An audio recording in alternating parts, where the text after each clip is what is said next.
Venezuela war is not about oil, it's about dying dollar. सुन के थोड़ा धक्का लगा? ध्यान से सुनना, ये वीडियो में हम सब कुछ कवर करेंगे क्योंकि आपने तो सिर्फ न्यूज में सुना होगा यार, बस ये पूरी कहानी तो सिर्फ ऑयल की है, सिल्वर की है। अभी आप डॉलर कहां से बीच में आ गया? अगर मैं आप तुमसे कहूं कि अमेरिका किसी भी कंट्री पे अटैक कर दे तो रीजन डेमोक्रेसी होता है, राइट? यही बताते हैं हमें, ह्यूमन राइट्स, ड्रग्स, टेररिज्म। पर अगर मैं तुमसे कहूं कि ये सब सिर्फ एक कवर स्टोरी होता है और असली रीजन सिर्फ एक ही चीज होती है, जो है पैसा, और ये पैसा नहीं, ये उनके लिए डॉलर है। और अगर हाँ, मैं ये भी कहूं कि वेनेजुएला वॉर ऑयल के लिए नहीं बल्कि इसलिए किया गया क्योंकि वेनेजुएला ने डॉलर को रिजेक्ट कर दिया, तो शायद तुम्हें थोड़ा सा अनकंफर्टेबल लगेगा, राइट? अभी तुम्हें लग ही रहा होगा। पर सुनो, आज जो मैं बोलने जा रहा हूँ ना, वो तुम्हें न्यूज में नहीं मिलेगा। और इसको आप बोलोगे यार, ये भाई आप बिटकॉइन की बात करते हो, अब आप जियोपॉलिटिकल टेंशन पे क्यों बात कर रहे हो? एंड में आपको समझ आएगा कि ये डायरेक्टली इनडायरेक्टली आपके एसेट्स पे, बिटकॉइन पे कैसे इफेक्ट करता है। मैं पहला पॉइंट बोलना चाहूंगा, सब कुछ ऑयल नहीं होता। मोस्ट लोग ये मानते हैं कि वॉर ऑयल के लिए होता है, oil is equal to power, oil is equal to money, हमें यही बताया गया है। बट ये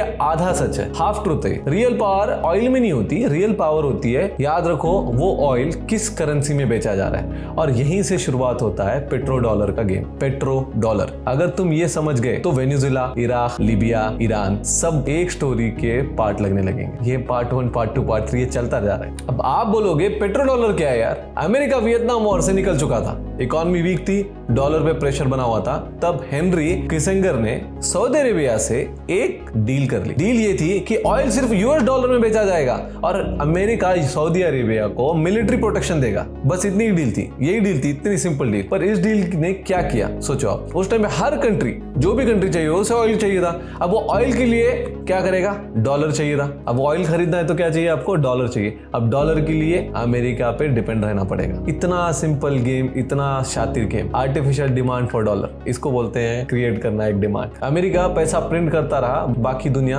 काम करती रही। इसीलिए अमेरिका $1 ट्रिलियन डेफिसिट अफोर्ड कर सकता था। इसीलिए यूएस मिलिट्री हर कॉन्टिनेंट पे बेस रख पा रही थी। Petro dollar is equal to invisible empire. ये एक ऐसा इनविजिबल एम्पायर था कि हर कंट्री में उसका बेस है, मतलब है। अब आप बोलोगे जब कोई भी इस सिस्टम को चैलेंज करता तो क्या होता? अब यहाँ एक पैटर्न है और ये पैटर्न एक्सीडेंट नहीं है। इराक 2000 सद्दाम हुसैन ने बोला we will sell our oil in euros. 3 साल बाद क्या हुआ? Iraq invaded. Weapons of mass destruction कभी नहीं मिले। बात करी गई वेपन्स ऑफ मास डिस्ट्रक्शन, ये वो कहीं नहीं मिला। पर एक चीज तुरंत हो गई, इराक को ऑयल वापस डॉलर में बेचना पड़ गया। Coincidence, right? लीबिया 2009, गद्दाफी ने बोला गोल्ड बैक अफ्रीकन करेंसी बनाते हैं, गोल्ड दिनार। इसका मतलब क्या है? सिंपल, ऑयल ट्रेड डॉलर में नहीं, गोल्ड बैक करेंसी में करते हैं। 2011 में नाटो ने बॉम्बिंग कर दी, Gaddafi brutally killed, Libya destroyed, gold dinar dead. Hillary Clinton ने कैमरे पे हंसते हुए बोला we came, we saw, he died, cold and calculated. समझ रहे हो? सीक्वेंस देख रहे हो?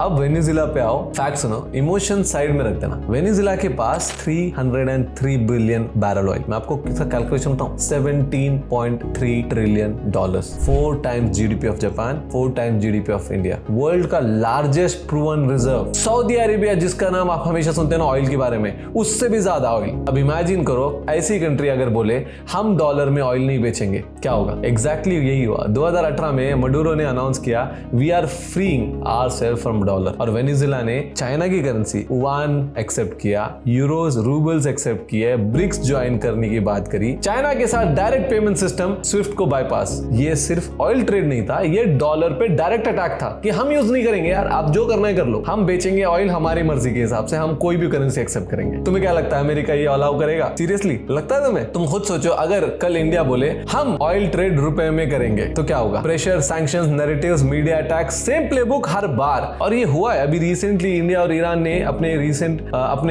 नेटिव करेंसी में एक्सचेंज किए हैं ऑयल के बारे में। उसके बाद कितना प्रेशर बना इंडिया पे, ये न्यूज में बात आएंगी नहीं। बट आपको पता है फिर मोदी जी बोलेंगे Donald Trump is our friend. नहीं होता यार ऐसा, ये वर्ल्ड पॉलिटिक्स ऐसे ही चलते हैं। हम वापस टॉपिक पे आते हैं। मडूरो क्यों सबसे बड़ा थ्रेट है? सद्दाम, गद्दाफी का ऑयल कंबाइन करो और वेनेजुएला के पास 5 टाइम्स ज्यादा ऑयल है। दोनों का, सद्दाम और गद्दाफी का ऑयल वेनेजुएला में 5 गुना ज्यादा ऑयल इनसे। और मडूरो युआन में ऑयल, रशिया, चाइना, ईरान के साथ अलायंस, ब्रिक्स के साथ alliance, non dollar payment rails, direct सीधे स्ट्रेट अटैक यूएस पे। आप वो बोल रहा है कि मैं जो चाहूंगा मैं वो करूंगा। और फिर यूएस ऑफिशियल्स ओपनली बोलते हैं Venezuela oil belongs to America. क्यों? बिकॉज यूएस कंपनीज ने 100 साल पहले इंफ्रास्ट्रक्चर बनाया था। बाय दैट लॉजिक इंडिया का कोल ब्रिटिश का होना चाहिए, अफ्रीका का गोल्ड यूरोप का होना चाहिए। ये लॉजिक सिर्फ तब काम काम करता है जब गन हाथ में हो। आपके पास पावर हो ना तो ये सब बातें चलेंगी। पेट्रो डॉलर अब पहले जैसा नहीं है। पेट्रो डॉलर ऑलरेडी क्रैक हो रहा है। रशिया रूबल और yuan, Iran non dollar trade, Saudi Arabia yuan settlement discussions, China CIPS Swift का एक अल्टरनेटिव है, और ब्रिक्स अपना पेमेंट सिस्टम, और एमब्रिज इंस्टेंट लोकल करेंसी सेटलमेंट। ये सब क्या है? ये सब डॉलर के अल्टरनेटिव्स आ रहे हैं। अगर वेनेजुएला ब्रिक्स ज्वाइन करता 300 बिलियन बैरल के साथ, पेट्रो डॉलर को हार्ट अटैक आ जाता, और इसीलिए वॉर हुआ। पेट्रो डॉलर क्या है? Petro dollar is basically dollar which has the oil which has to be sold in dollar, that is petro dollar. Is simple. अब डेमोक्रेसी वाला झूठ सुनो आप। सुनो एक अनकंफर्टेबल ट्रूथ, आपको बहुत शॉकिंग लगेगा। अमेरिका डेमोक्रेसी के लिए वॉर नहीं करता। अगर करता है तो सऊदी अरेबिया पे अटैक होता। 0 इलेक्शन, जीरो डेमोक्रेसी, पर कोई प्रॉब्लम नहीं। व्हाई? बिकॉज ऑयल डॉलर्स में बेचा जा रहा था। वेनेजुएला ड्रग्स का रीजन बताया जा रहा है, ठीक है, न्यूज़ों में, और बोला जा रहा है कि कोकेन का यूएस में कोकेन वगैरह सब कुछ जो ड्रग्स वगैरह हैं वो वेनेजुएला से आते हैं। और टेररिज्म का भी अभी तक कोई प्रूफ नहीं आया। ये वॉर सिर्फ एक चीज के लिए हुआ है, डॉलर डोमिनेंस। आप आगे भी आपको ये बात समझ आएगी। अब यूएसए इससे मैसेज क्या देना चाहता है टू द वर्ल्ड? ये वॉर वेनेजुएला के लिए नहीं था, ये मैसेज था बाकी दुनिया के लिए कि मैसेज सिंपल है, डॉलर को चैलेंज करोगे ना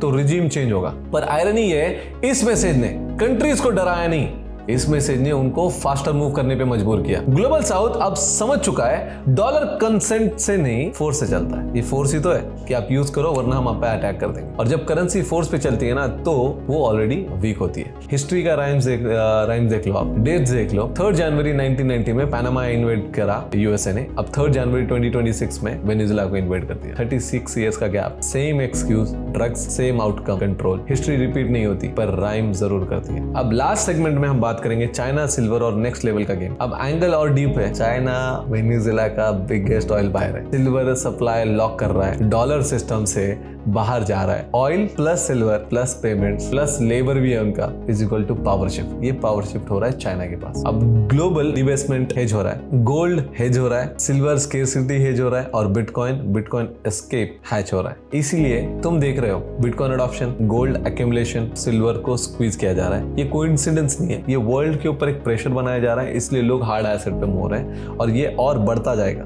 जैसे जैसे दुनिया आगे जाएगी ना, हमें लग रहा है कि ये वॉर कम होगा और बढ़ेगा। ये पावर की भूख कभी कम नहीं होगी, ये पॉलिटिकल टेंशंस कभी कम नहीं होंगे, इसीलिए आपको हार्ड एसेट में जरूर मूव होना है। अब रियल बात करते हैं, आखिरी बात, सिंपल बात। ये वीडियो वेनेजुएला के बारे में नहीं है, ये वीडियो तुम्हारे फ्यूचर के बारे में। तुम जिस करेंसी में सैलरी लेते हो ना, जिसमें भी सेविंग्स रखते हो, वो सिस्टम फोर्स पे बेस्ड है। और जब भी करेंसी या जो भी इन्वेस्टमेंट या जो भी एसेट फोर्स पे लगानी पड़ती है ना, तो समझ जाओ क्रैक हो चुका है, सिस्टम में इश्यूज आ रहे हैं और वर्ल्ड डिस्टेबलाइज हो रहा है। तो असली सवाल ये नहीं है कि वेनेजुएला का क्या होगा, असली सवाल ये है जब डॉलर को बेचने के लिए बॉम्ब भी कम पड़ेंगे तब क्या करोगे? जब चाइना रिटेलिएट करे, जब ब्रिक्स ने बोला नो मोर डॉलर, जब दुनिया ने बोला इनफ इज इनफ, अमेरिका ने अपना कार्ड दिखा दिया। अब देखना ये है कि दुनिया फोल्ड करती है या ब्लफ कॉल करती है। अब ये वीडियो भी देख लेना जो ट्रम्प बोल रहा है, ये वीडियो देख लो। But in terms of other countries that want oil, we're in the oil business. We're going to sell it to them. We're not going to say we're not going to give it to them. In other words, we'll be selling oil probably in much larger doses because they couldn't produce very much because their infrastructure was so bad. So we'll be selling large amounts of oil to other countries, many of whom are using it now. But I would say many more will come. Trump बोल रहा है कि जितना भी oil है Venezuela के पास वो हम बेचेंगे दुनिया को, और उनके पास इतनी अच्छी कैपेसिटी नहीं थी कि वो ऑयल को निकाल पाए। अब हम पूरा इंफ्रास्ट्रक्चर लगाएंगे, पूरा ऑयल निकालेंगे और दुनिया को बेचेंगे। यार हद हो गई है।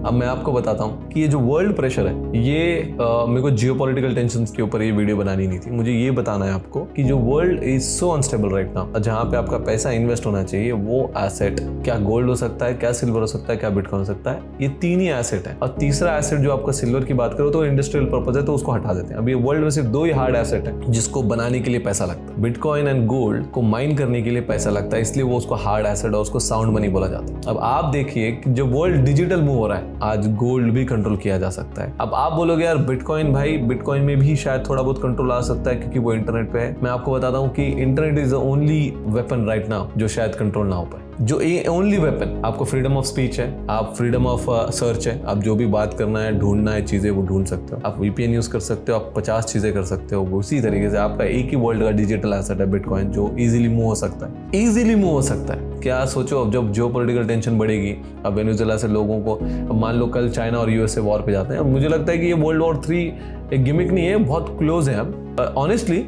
अगर आप देखोगे ना, जो हिसाब से चल रहा है, बहुत ईजी ब्रेक डाउन हो सकता है।